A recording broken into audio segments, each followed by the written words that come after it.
সপ্ত আকাশের উপরে পাড়ি দেওয়া হলো, আল্লাহর সাথে সাক্ষাৎ হলো। সংক্ষেপে বলি, আল্লাহর কাছে যাইয়া নবী কয়, আল্লাহ আমি তো তোমার সাথে দেখা করলাম, কথা বললাম, মেরাজ হলো, কিন্তু আমার উম্মত তোমার সাথে কেমনে দেখা করব? আল্লাহ কয়, ব্যবস্থা করে দিয়েছি, নামাজ, আসসালাতু মিরাজুল মুমিনিন, নাও নামাজ দিয়ে দিলাম তোমার উম্মতের জন্য 50 ওয়াক্ত। এই 50 ওয়াক্ত নামাজের ভিতরে উম্মতের সাথে আমার কথা হবে, আমার বান্দা বান্দির সাথে কথা হবে। নামাজের ভিতরে নামাজে যখন কয় আলহামদুলিল্লাহ, সমস্ত প্রশংসা আল্লাহ পাক কইলিল কার প্রশংসা করো? মানিল হামদ, কার লিমানিল হামদ, কার প্রশংসা করো? কইলিল্লাহ, আল্লাহর প্রশংসা করি। নবী বলেন, তখনই আল্লাহ পাক আবারও জিজ্ঞেস করে, মানিল্লাহ, কে তোমার আল্লাহ? তখন কয়, আর রব্বিল আলামিন, যিনি রব তিনি হলেন আমার আল্লাহ। আল্লাহ আবারও জিজ্ঞাসা, কে তোমার রব? কয়, আর রহমানির রহিম, যিনি রহমান যিনি রহিম। আল্লাহ আবারও জিজ্ঞেস করে, মানির রহমানির রহিম? তিনি বলে, তখন বান্দায় কয়, মালিক ইয়াউমিদ্দিন, যিনি কিয়ামত দিবসের মালিক। আল্লাহ আবার এই যখন বলে তিনি কিয়ামত দিবসের মালিক কইয়া যখন আল্লাহর পরিচয় নামাজে দিয়া দেয়, তখন আল্লাহ পাক আর নিজের পরিচয় গোপন রাখে না। এতক্ষণ পর্যন্ত আল্লাহ থার্ড পারসনে কথা কইছে, আল্লাহ গায়েব থেকে কথা কইছে। যখনই কয় আমার রব রহমান রহিম, তিনি যিনি কিয়ামত দিবসের মালিক, তখনই আল্লাহ সামনে আইসা হাজির হয়ে কয়, বান্দা আমি তোমার রব, আমি আল্লাহ, আমি রহমান, আমি রহিম, আমি মালিক ইয়াউমিদ্দিন। তখন আমার হুকুম মানতি না, আমার গোলামি করতি না। অথচ দেখ আমি তোরে মার পেটে খাওয়াইলাম, আমি তুই দুনিয়া আসার আগে তোর খানা রেডি রাখলাম, তোরে বানাইলামও, খাওয়াইলামও, সব কিছু করলাম। একটা গাবি বা একটা কুকুর, বাড়ির কুকুরকে মালিক শুধু একটু ফ্যান দেয়, বাতের ফেনা দেয়, বাতের মার দেয়, এতে করে কুকুর মালিকের ভক্ত হয়ে যায়।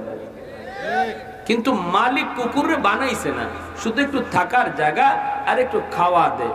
খাওয়াটাও কি? বাতের মার। খাওয়া কি? জুটা। এতটুকু জুটা খাইয়া মালিকের মার খাইয়াও কোনোদিন কুকুর মালিকের নিমক হারামি করে না। সারা রাত মালিককে পাহারা দেয়, সারা রাত পাহারা দেয়, রাতে ঘুমায় না, আর বলে, মালিক তুমি নিরাপদে ঘুমাও, আমি তোমাকে পাহারা দিচ্ছি। সুবহানাল্লাহ ওয়া বিহামদি। চোর এসে গেলে পরে ধাক্কা দিয়ে দরজায় ধাক্কা দেওয়া শুরু করি। মানুষ মালিককে বোঝায়, একটু আপনি উঠেন, আমি একা পারবো না, মালিককে তুলেন। এতটাও কুকুরি করে মারে। যখন মালিকে মারে তখন মাইর খেয়ে একটু দূরে গিয়ে আবার লেজ নাড়ায় চলে আসে, এসে বোঝায়, মালিক তুমি আমারে যতই মারো, আমি তোমারে ছাড়া আর কোথাও যাবো না। মালিকে মারে, পুরো মালিকের পিছ ছাড়ে না। এতটা আমার বাইরা, এই কুকুর মালিকের ভক্ত হয়, বিন্দু পরিমাণ নিমক করামি করে না।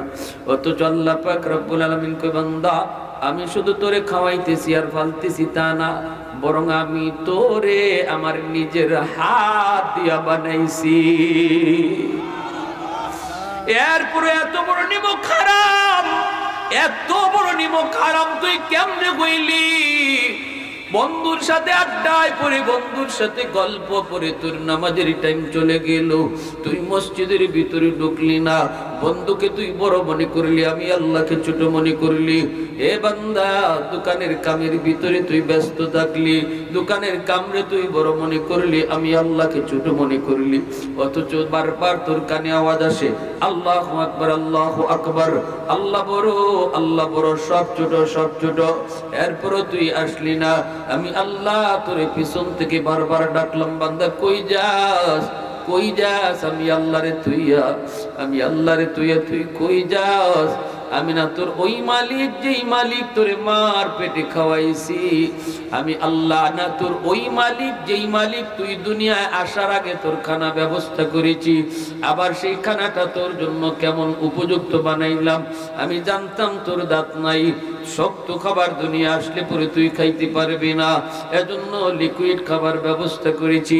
আমি আল্লাহ জানতাম তুই বেশি ঠান্ডা খাইতে পারবি না, আমি এও জানতাম তুই বেশি গরমও পারবি না, এজন্য তোর মায়ের বুকে এমন এক তরল খাবার দুধ আমি ব্যবস্থা করছি, যেই দুধ ঠান্ডাও না গরমও না। মালিক ডাক দিয়া বারবার, আল্লাহ পাক কই তুই দুনিয়াতে নামাজ পড়লি না, অথচ এই নামাজ আল্লাহ পাক কেমনে দিছে রে ভাই? এই তো রজব মাস, সবকিছু আল্লাহ পাক রব্বুল আলামিন নবীরে জানাই দিছে, রোজার খবর জানাই দিছে, হজের খবর জানাই দিছে, কিন্তু নামাজ দিতে আল্লাহ আমার আপনার নবীরে, আল্লাহ তার বন্ধুরে তার দরবারে মেহমান বানাইয়া সফর করাইয়া তার দরবারে নিয়া নিজের হাতে তার বন্ধুরে নামাজ বুঝাইয়া দিছি। সুবহানাল্লাহ। আজকে মসজিদের উদ্যোগে মাহফিল, এ আল্লাহর গোলাম, যে এলাকার যে মসজিদ, এই মসজিদ কিয়ামতের ময়দানে এলাকার মানুষের উপরে মামলা দেব, মামলা। মসজিদ কিন্তু বাদী হয়ে যাবে। মসজিদে বলবে আল্লাহ আমি তার এলাকার মসজিদ, আমার হক আদায় করে নাই, আমি মসজিদের ভিতরে তারে কোনোদিন দেখি নাই, আল্লাহ ফাসক্ত তারে ডাকা হইতো, সে মসজিদে আইতো না, এই মসজিদের হক আদায় হয় না। পাকিস্তানের একটা তাবলীগের জামাত তারা এরকম কারগুজারি পেশ করছে, এমন একটা এলাকায় গেছে, যায় দেখে একটা এলাকার মধ্যে একটা মসজিদ, মসজিদের আশেপাশে কোনো মানুষজন কেউ নাই, এই মসজিদেই তারা যায় অবস্থান করে। দূর থেকে মানুষে এসে কয় হুজুর আপনারা এই মসজিদে কেউ থাকেন না, কারণ এই মসজিদের ভিতরে রাতের অন্ধকারে জিন্নাতের কান্না শোনা যায়, কান্না রোল পড়ে যায় মসজিদের ভিতর থেকে। এজন্য এলাকার মানুষ সব মসজিদ থেকে দূরে বাড়িঘর সরায় দিছে। দাওয়াত তাবলীগের সাথীরা আমি হিসেবে কয় তাহলে আজকে রাতে এই মসজিদেই থাকবো। একটু বোঝা দরকার কান্না করে কারা, কেন এই মসজিদে কান্না হয়, এখানেই তারা রাত কাটাইবার সিদ্ধান্ত নিয়ে নিল। ভাইরা বন্ধুরা, রাত 12টা বাজবে, এর আগে আমি সব নামাজ পড়ে সবাই নিয়া ওযু কইরা তারা নামাজ পড়া মুসল্লায় বইসা আল্লাহর কাছে কান্দে, আল্লাহ আল্লাহ তোমার ঘর মসজিদে আমরা অবস্থান নিয়েছি, হেফাজত করার মালিক তুমি। 12টা যখন বেজে যায় তখন সাথীরা তাকায় দেখি তারা তো লাইট বন্ধ করে আল্লাহ আল্লাহ জিকির করে, লাইট বন্ধ করে তারা আল্লাহ কামের জিকির করে, কেউ বা তাসবিহ টিপে। হঠাৎ করে তাদের কানে বাজলো একজন শিশু বাচ্চার কান্নার আওয়াজ। একটা শিশু যেমন ফুফায়ে ফুফায়ে কান্দে গো, এইভাবে ফুফায়ে ফুফায়ে একটা কান্না শুরু হলো। একটু পরে তারা দেখে আবার 2 জনের কান্না, একটু পরে দেখে আবার 3 জনের কান্না। এইবার সাথীরা আমির সাহেব কিভাবে জড়ায় ধরলো, এইভাবে জড়ায় ধরে তারা ভয় পেতে লাগলো। আমির সাহেব একটু ফলো করে কোন দিক থেকে কান্নাটা বের হয়, কোন দিক থেকে কান্নার আওয়াজ শোনা যায়। ডাইনে তাকায় কান লাগায় দেখে ডান দিক থেকে, বাম দিকে যখন কান লাগায় দেখে বাম দিকেও কান্নার আওয়াজ। সামনে যখন তারা ফলো করে দেখে সামন থেকেও কান্নার আওয়াজ। উপর দিকে যখন ফলো করে তখন দেখে উপর থেকেও কান্নার আওয়াজ। নিচের দিকে ফলো করে দেখে নিচ থেকেও কান্নার আওয়াজ। এইবার সবাই তারা ভয় পেয়ে গেল, তারা সবাই মিলে এইবার তারাও কান্না শুরু করলো। আমি সবে কয়েক কাজ করো, আমরাও আল্লাহর কাছে কান্দি, দেখি কান্নায় আল্লাহর কাছে আমরা কান্দি, আল্লাহ তুমি বাঁচাও, আল্লাহ তুমি বাঁচাও। এই বইলা যখন তাবলীগের সাথীরা নিজেরাও আল্লাহর কাছে কান্না শুরু করে দিল, অল্প সময়ের ভিতরে দেখা গেল এই কান্নাটা থেমে গেল, বাহিরের কান্না থেমে গেল। তখনই দেখা যায় একটা আওয়াজ বের হয়। আমরা কোনো জিন্নাত না, এই আওয়াজ জিনের কোনো আওয়াজ না, এই আওয়াজটা মসজিদের প্রতিটা ইট কান্না করতেছে। কেন মসজিদের ইট কান্না করে? কই মসজিদ বানানোর পর থেকে এলাকার মানুষ মসজিদের কি যত্ন নেয় না, আল্লাহর ঘর মসজিদের হক আদায় করে না গো। মসজিদ বানাইছে ঠিক, কিন্তু নিজের ঘর সুন্দর, আল্লাহর ঘর মসজিদের দিকে কোনো খেয়াল করে না। নিজে নামাজ পড়ে কিন্তু মসজিদে আসে না, আবার অনেকে আছে বেনামাজি মসজিদে আসে না। এজন্য মসজিদ বিরান, আল্লাহর ঘরের হক তারা আদায় করে না। এজন্য মসজিদ আল্লাহর কাছে প্রতি রাত কান্না করে। কিয়ামতের ময়দানের যুবক, তোমার বিরুদ্ধে তোমার মহল্লার মসজিদ আল্লাহর দরবারে এইভাবে মামলা দিয়ে বসবে। মসজিদদার বিরুদ্ধে মামলা দিবে, তার এই আল্লাহর আদালতে ছুটবার কোনো উপায় নাই। আল্লাহর নবী, রহমতের নবী কি আল্লাহ পাক রব্বুল আলামিন কয় বন্ধু আসো, তোমাকে আমি একটা সফর করাবো। শিশুকালে মা কান্দে, নবীর আব্বা মারা গেছে, নবীজির আম্মা মা আমেনা কান্দে, আরে আজকে আমার স্বামী জীবিত থাকলে আমার ছেলেরে নিয়ে কত জায়গায় ঘুরতে যাইতো, বাবা যদি থাকে বাবা ছেলেরে নিয়ে ঘুরতে যায় না, ঘুরতে যায়। নবীজির আম্মা কান্দে। খাসাইসুল কুবরা নামক কিতাবে লিখা আল্লাহ পাক নবীর আম্মার অন্তরে ইলহাম করে কয়, আমেনা কান্দো না, তুমি আমার মুহাম্মদ শুধু তোমার ছেলে তা না, এটা বড় পরিচয় না, মুহাম্মদের বড় পরিচয় সে আমি আল্লাহর বন্ধু। যেরকম না সুবহানাল্লাহ। আমার বন্ধু কার সাথে ঘুরবে, কোথায় যাবে, কি সফর করবে আমি আল্লাহ বুঝবো।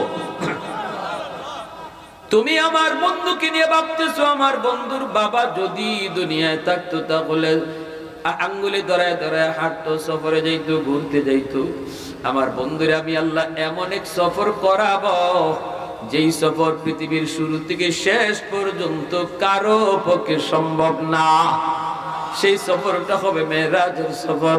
আল্লাহ পাক রব্বুল আলামিন নবীকে মেরাজ করায় দিলেন, বাইতুল্লাহ থেকে মসজিদে আকসা হাজির করলেন, বুরাকের পিঠে সওয়ার হয়ে নবী আসলেন। সব নবী এই জায়গায় হাজির। আজকে মসজিদে আকসা নিয়ে যুদ্ধ, আজকে মসজিদে আকসা নিয়ে বেদিন বেঈমান ইহুদিদের সাথে মুসলমানের যুদ্ধ। এই মসজিদে আকসায় নবীজি এই মাসের 26 তারিখ দিবাগত রাত সবে মেরাজে নবীজি গেলেন, যা দেখেন আদম নবীও হাজির, ইব্রাহিম নবীও হাজির, নূহ নবীও হাজির, সকল নবী হাজির। পরিচয় পূর্ব শেষ হলো, মা আহলান সাহলা বলে নবীকে সুস্বাগতম জানালো। এরপরই বুরাকটারে জিব্রাইল বাঁধা রাখলেন একটা পাথরের মধ্যে। আল্লাহ কয় জিব্রাইল আযান দাও, আযান। জিব্রাইল আযান দেওয়া শুরু করবেন, আল্লাহু আকবার, আল্লাহু আকবার, আশহাদু আল্লা ইলাহা ইল্লাল্লাহ, আশহাদু আন্না কুয়া। জিব্রাইল থেমে গেলেন।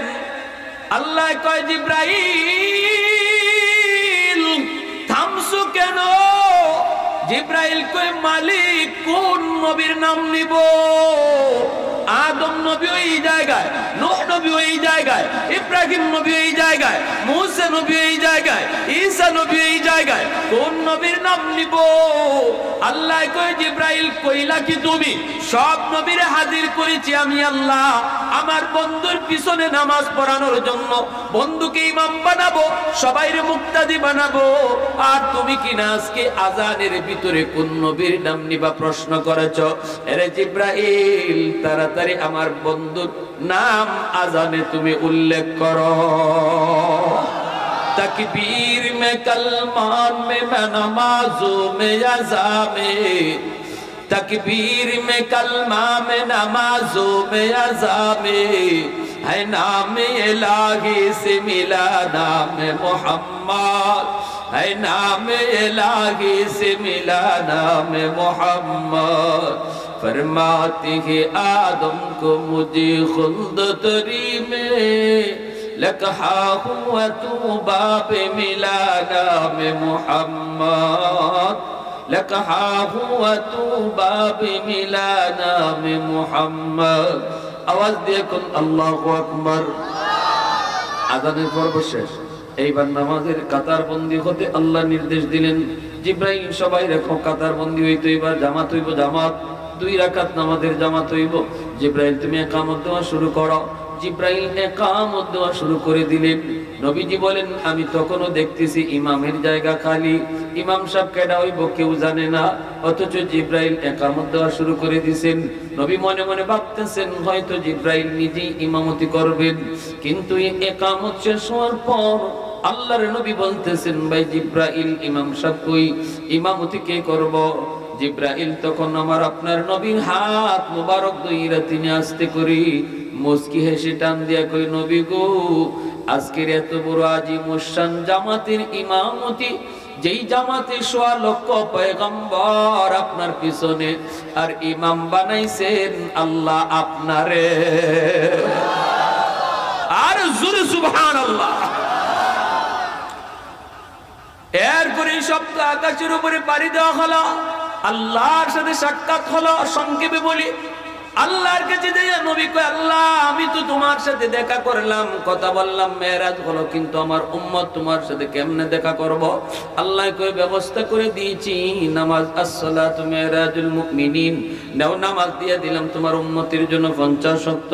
এই 50 ওয়াক্ত নামাজের ভিতরে উম্মতের সাথে আমার কথা হবে, আমার বান্দা বান্দির সাথে কথা হবে। নামাজের ভিতরে নামাজি যখন কয় আলহামদুলিল্লাহ, সমস্ত প্রশংসা আল্লাহ পাক কইলিল কার প্রশংসা করো? মানিল হামদ, কার লিমানিল হামদ, কার প্রশংসা করো? কইলিল্লাহ, আল্লাহর প্রশংসা করি। নবী বলেন তখনই আল্লাহ পাক আবারও জিজ্ঞেস করে মানিল্লাহ, কে তোমার আল্লাহ? তখন কয় আর রব্বিল আলামিন, যিনি রব তিনি হলেন আমার আল্লাহ। আল্লাহ আবারও জিজ্ঞাসা কে তোমার রব? কয় আর রহমানির রহিম, যিনি রহমান যিনি রহিম। আল্লাহ আবারও জিজ্ঞেস করে মানির রহমানির রহিম, তিনি বলে তখন বান্দায় কয় মালিক ইয়াউমিদ্দিন, যিনি কিয়ামত দিবসের মালিক। আল্লাহ আবার এই যখন বলে তিনি কিয়ামত দিবসের মালিক কইয়া যখন আল্লাহর পরিচয় নামাজে দিয়া দেয়, তখন আল্লাহ পাক আর নিজের পরিচয় গোপন রাখে না। এতক্ষণ পর্যন্ত আল্লাহ থার্ড পারসনে কথা কইছে, আল্লাহ গায়েব থেকে কথা কইছে। যখনই কয় আমার রব রহমান রহিম, তিনি যিনি কিয়ামত দিবসের মালিক, তখনই আল্লাহ সামনে আইসা হাজির হয়ে কয় বান্দা আমি তোমার রব, আমি আল্লাহ, আমি রহমান, আমি রহিম, আমি মালিক ইয়াউমিদ্দিন। এরপরে থার্ড পারসনে শুরু হয় ইয়্যাকা না'বুদু ওয়া ইয়্যাকা নাস্তাঈন। বান্দা কয় আল্লাহ আমি তোমারই কাছে সাহায্য চাই, তোমারই কাছে ইবাদত করি। এবার সেকেন্ড পারসনে শুরু, এখন সরাসরি হাজির।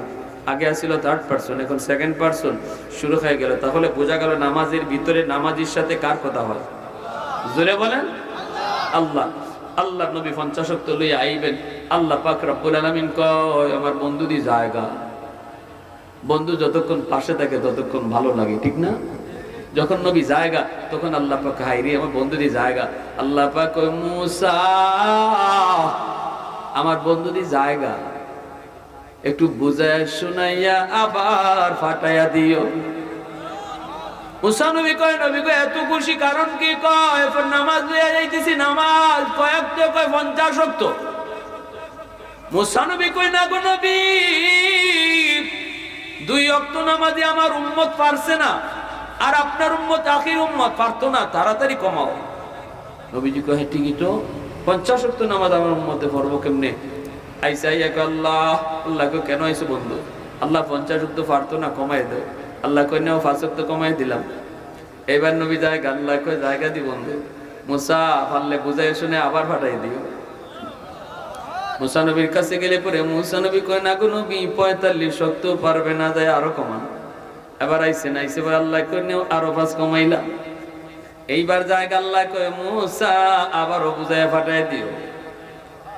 মুসা নবীর কাছে যায়, মুসা নবী ফিরত পাঠায়। আল্লাহ একবারে কমাইতে পারতো না?